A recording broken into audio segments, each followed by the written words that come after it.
तो राम राम दोस्तों, कैसे हो आप सभी। चलिए आज आपको एक बड़ा ही मज़ेदार किस्सा सुनाते हैं। द्वारका के एक प्रसिद्ध महाराज थे जिनका नाम राजा दिलावर सिंह था। उनकी ख्याति आसपास के राज्यों में एक अच्छे राजा के रूप में फैली हुई थी और ये बात प्रचलन में थी कि राजा दिलावर सिंह के पास कोई भी इंसान अगर काम मांगने जाता है तो वो खाली हाथ नहीं लौटता। उसी राज्य में नंदू नाम का एक इंसान भी रहता था। नंदू के घर में खाने पीने का गुजारा उन दिनों ठीक से नहीं चल रहा था। ये बात उसकी पत्नी को भी पता थी कि हमारा गुजारा ठीक से नहीं चल रहा। तब एक दिन आपस में बात करते हुए नंदू की पत्नी ने नंदू से कहा कि क्यों ना तुम राजा दिलावर सिंह जी के पास जाओ और उनसे कोई काम मांगो। ऐसा सुनकर नंदू भी महाराजा के पास जाने का विचार बनाने लगा और अगले दिन नंदू राजा दिलावर सिंह जी के दरबार में जा पहुंचा और राजा जी से बोला कि महाराज, मुझे भी अपने दरबार में काम पर रख लीजिए। महाराज ने पूछा कि तुम्हारी क्या काबिलियत है जो हम तुम्हें अपने दरबार में काम पर रखें। तब नंदू ने बताया कि महाराज, मैं किसी की भी शक्ल देखकर उसके बारे में बता सकता हूँ, चाहे वो जानवर हो या इंसान हो। ऐसा सुनकर राजा दिलावर सिंह ने नंदू को अपने खास घोड़ों के अस्तबल का इंचार्ज बना दिया। एक दिन राजा को कुछ सूझा और उसने नंदू को अपने पास बुलाया और उससे अपने सबसे मनपसंद और महंगे घोड़े की तरफ इशारा करते हुए पूछा कि नंदू, मेरे इस घोड़े के बारे में बताओ। तब नंदू ने घोड़े को अच्छे से चारों तरफ घूम कर देखा और बोला, महाराज, आपका ये घोड़ा नस्ली नहीं है।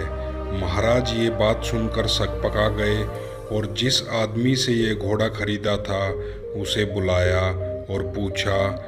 तब घोड़े के उस मालिक ने बोला कि ये घोड़ा तो महाराज नस्ली है, मगर इसके पैदा होते ही इसकी माँ मर गई थी, इसलिए ये एक गाय का दूध पीकर उसके साथ पला बढ़ा है। राजा ने नंदू को अपने पास बुलाया और पूछा कि तुम्हें कैसे पता चला कि ये घोड़ा नस्ली नहीं है। तब नंदू ने बताया कि महाराज, जब भी ये घोड़ा घास खाता है तो गाय की तरह गर्दन सर नीची करके खाता है, जबकि अगर कोई नस्ली घोड़ा अगर घास खाएगा तो वह घास को मुंह में दबाकर अपनी गर्दन ऊपर करके फिर घास को खाएगा।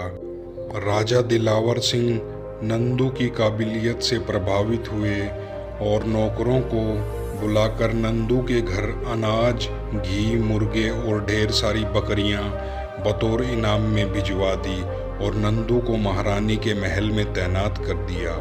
कुछ दिन बाद राजा ने नंदू से अपनी रानी के बारे में राय मांगी। तब नंदू ने कहा, महाराज, अगर बुरा ना माने तो आपको बता दूं, महारानी जी के तौर तरीके तो महारानी वाले हैं, लेकिन ये एक पैदाइशी महारानी नहीं है। ये बात सुनकर राजा दिलावर सिंह के पैरों के नीचे से जमीन खिसक गई। महाराज ने तुरंत अपनी सास को बुलावा भेजा और सास के आने के बाद उनसे पूछा कि मुझे बताओ, सारा माजरा क्या है, क्या ये मेरी रानी पैदाइशी रानी नहीं है।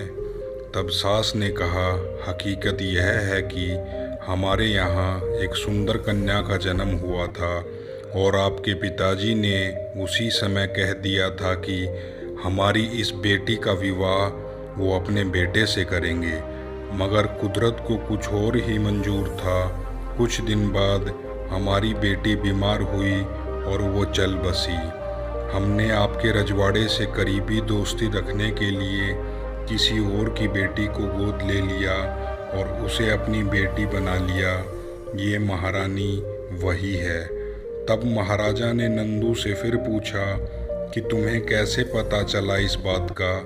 तब नंदू ने बताया, महाराज, रानी साहिबा का सलूक नौकरों के साथ गवारों से भी बुरा है।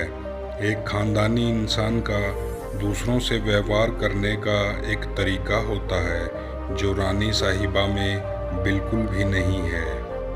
महाराजा दिलावर सिंह फिर नंदू की पारखी नज़रों से खुश हुए और फिर से बहुत सारा अनाज, भेड़, बकरियां बतौर इनाम में नंदू के घर भिजवा दिया और नंदू को अपने दरबार में तैनात कर लिया।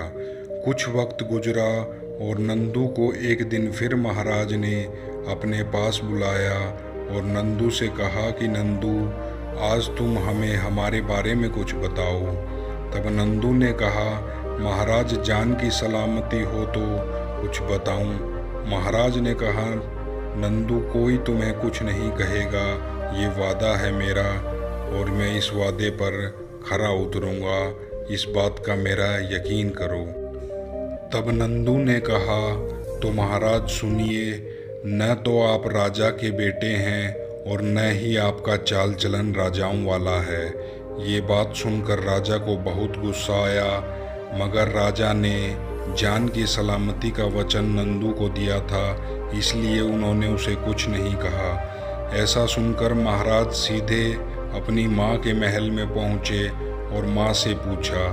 तब माँ ने बताया कि ये सच है, तुम एक चरवाहे के बेटे हो, हमारी कोई औलाद नहीं थी तो तुम्हें गोद लेकर हमने पाला। तब महाराज ने नंदू को अपने पास बुलाया और नंदू से फिर पूछा कि नंदू, तुम्हें इस बात का कैसे पता चला। तब नंदू ने कहा, तो सुनिए महाराज, जब राजा किसी को इनाम दिया करते हैं तो हीरे मोती जवाहरात देते हैं, मगर आप हमेशा ही भेड़, बकरियां और खाने पीने की चीज़ इनाम में देते हैं। ऐसा रवैया किसी राजा का नहीं बल्कि किसी चरवाहे के बेटे का ही हो सकता है। तो दोस्तों, रुपया, पैसा, धन दौलत, सुख समृद्धि, ये सब बाहरी होता है। इंसान असली पहचान अपने आचरण व व्यवहार से ही बनाता है। तो दोस्तों, मौज लो, रोज लो, ना मिले तो खोज लो। कृपया चैनल को सब्सक्राइब करें। आप सभी का दिल से धन्यवाद।